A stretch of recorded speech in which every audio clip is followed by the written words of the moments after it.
Биринчи эле көңүл бура турган жер ушул локальный дисктер. Булар ушу меники азыр 300 гигабайт, ушул деле мындай минимумга туура да.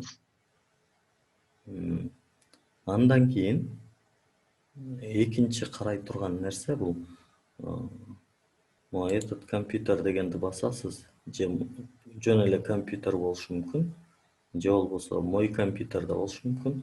Ушул жерден келип туруп свойства дегенди басасыз.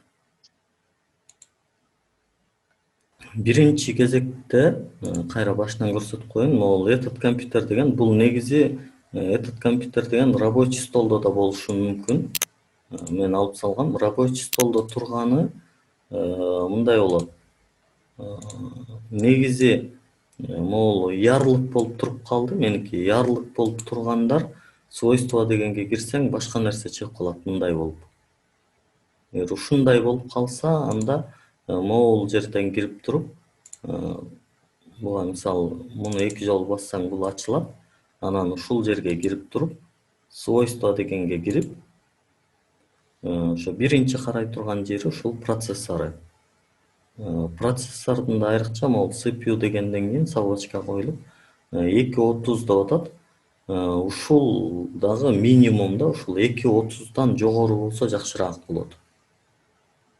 Анткени ушул иштөөнүн ылдамдыгы бул кээде бул негизи 1.8, 2 болгон компьютерлер деле бар, бирок алар сизди мындай аябай кыйнап коюшу мүмкүн да, көп ойлонуп.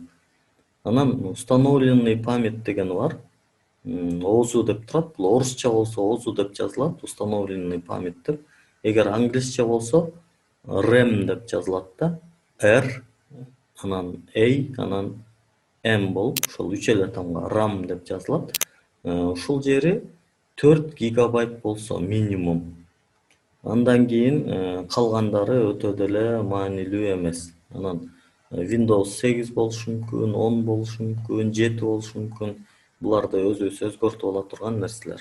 Негизгиси ушул могул экөө да, процессор менен RAM же ОЗУ.